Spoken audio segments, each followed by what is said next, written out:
Welcome to another patch video. This is the 14.4 Urgot rundown. So let's get it started with Black Cleaver. So what have they done to Black Cleaver? Black Cleaver has a on-hit passive that says you gain 20 MS.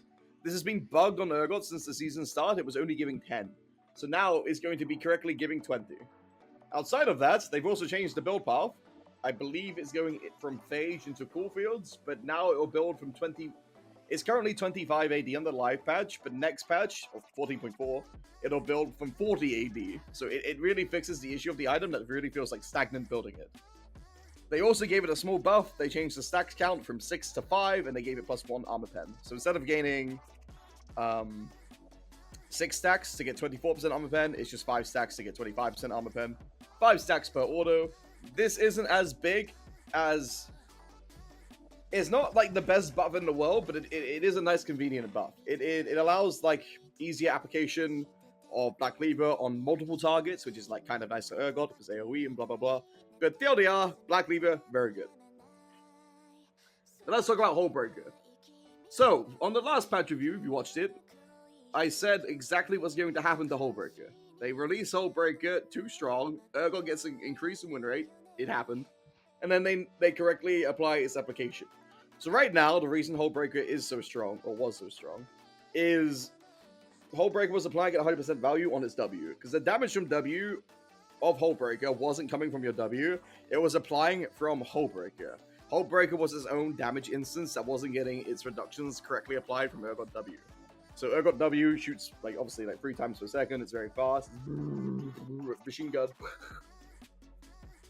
So we had overuse of Hullbreaker. So what was happening is we weren't getting the correct reductions on W because it wasn't applying through W. Now Hullbreaker's damage applies through on hit, so it will be correctly reduced. So the way you play around this is you do 1, 2, 3, 4, toggle, 5th auto is the auto you need to use to get the full value from the item. This will mostly it won't change like anything like matchup wise. Well, there's like, if your toggle is really good, the item is literally the same. It's higher demand, but that's good because we want skill expression to be rewarded. If you're doing something intentionally to get a better gameplay, that should be rewarded. So that's why I told Riot, hey, you should probably change this. But it won't change anything like tower wise. Like tower wise is really easy to toggle on. It's a standing still structure. But maybe like into Cassandre, you're getting ulted. It's like hectic. You can't correctly track your stacks. But yeah, change your toggle rhythm from 3 Ws to 4 Ws, then toggle. And that's all you gotta do. So, let's talk about items and build paths. On screen right now, you'll be seeing... Hang on. Explosion! Oh! On screen right now, you'll be seeing cheat sheets. This will be available on Twitter if you want to download it directly. The description will be in the bio. But TLDR, the best build path is Black Cleaver, Hullbreaker, Sterax, Jack Shield, and a tank item. This is just the best standard build path. You can do this every single lobby. And then the next build path underneath it is Hullbreaker first. And I'll tell you why you do Hullbreaker first. So, if you don't need to armor shred someone, then you go Hullbreaker. So let's say you're against Teemo top. You're doing Q-Max because it's Teemo top. He doesn't have any armor to shred. So that's when you go Hullbreaker because you can kill Teemo without Black Cleaver. You go Black Cleaver into Cassandre, Ornn, Sion, blah, blah, blah. Anyone that's like tanky. Zac top has made an appearance on this patch. So Black Cleaver first against Zac, Hullbreakers against like Aksha and Teemos, blah blah blah blah. So if they're a squishy range shot top champion who can kill without needing Black Cleaver, then you go Hullbreaker first, and then you just build the Black Cleaver, or you go Black Cleaver first, then Hullbreaker. The squishy build, and this build is actually very good. People are sleeping on the Lethality. I don't know why, but every single patch, every single person who plays Urgot sleeps on the Lethality.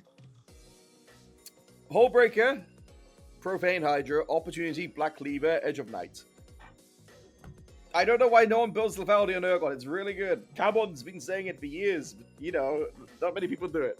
But the most advantage you get from this build path is you can build these items in any slot you want. You could start Edge of Night, Black Cleaver, then go Profane, then Hullbreaker, then Opportunity. You can go Opportunity first item. You can go Profane afterwards, then Hullbreaker, Black Cleaver, Edge of Night.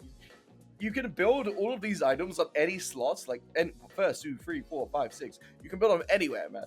It doesn't matter. You just build them whenever you want. It's just really good. So use these items. They're strong. But the build path I've provided on screen right now is the best way I've had success with it.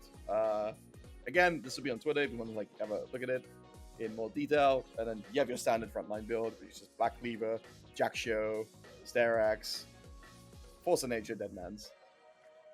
And then your situational attack items at the bottom. These are items that you should slot in if you feel like they're appropriate for the lobby. All these items are equally as good in the correct situations, but the items Deadman's are fun.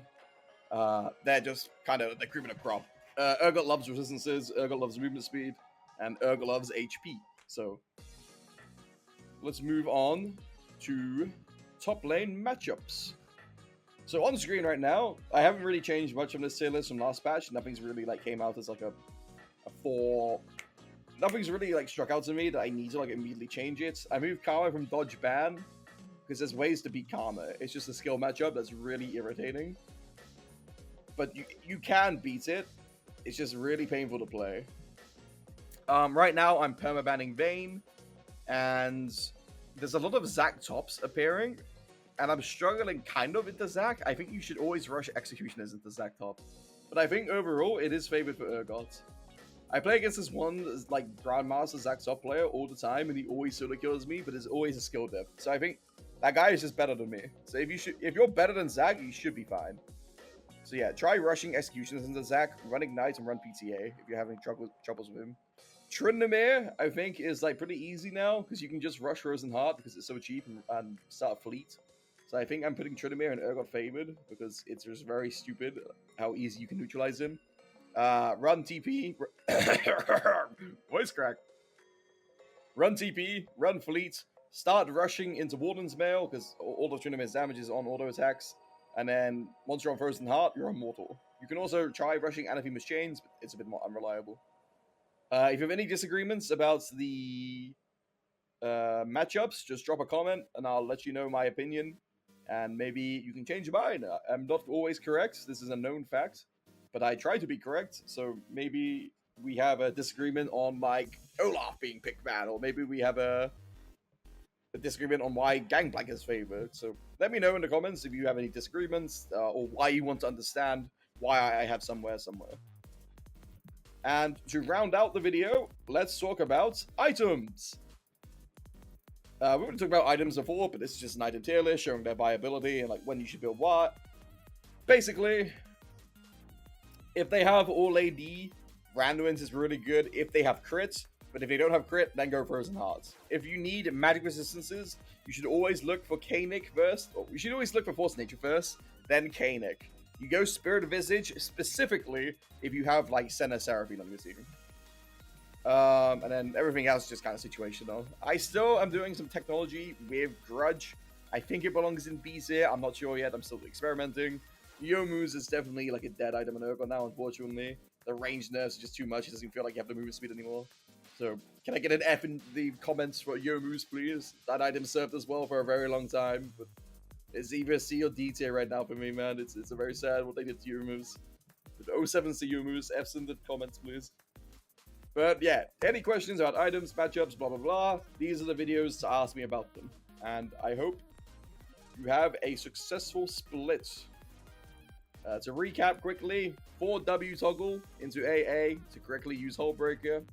Black Cleaver first is now the wave again. Hullbreaker first is good if you're against a squishy champion. Not much change matchup related. And all the items on the tier list haven't really changed apart from Youmuu's getting worse. One thing I should note is I want to try out Profane Hydra more. I also want your opinions on Profane Hydra because I don't... Profane Hydra is a good item, right? But I just don't know when to build it. I've been experimenting with it like quite a bit, but it feels like a win more item that you build in second slot. I think you go BC into Profane, and then that's it. But there's probably more avenues for gameplay with Profane, so just let me know what you think about Profane. When you should build it, when you are building it. Do you like the item? I would really love some feedback on that. Also, if you're going to go anti-heal, don't ever complete into Chempunk. Chempunk Chainsword is awful. Genuinely. One of the worst items. But the Executioners, the 100 gold component that you build it from, is really strong. So what you do is you buy Executioners early. The Executioners is the 800 gold item from Chempunk Chainsword. And then once you get into late game, you sell Executioners and then you go into Thorn Mail. Because Chempunk Chainsword, upgrading it just feels so useless, man. So yeah. When you want anti-heal, rush Xyz. But late game, don't complete it into Chempunk Chainsword. Always sell it and then go into Thorn Mail. Chempunk is one of the worst items in the game. It's so abysmally bad. But yeah. Thanks for watching. Catch you in the next match notes. I'll see you in the comments. Peace.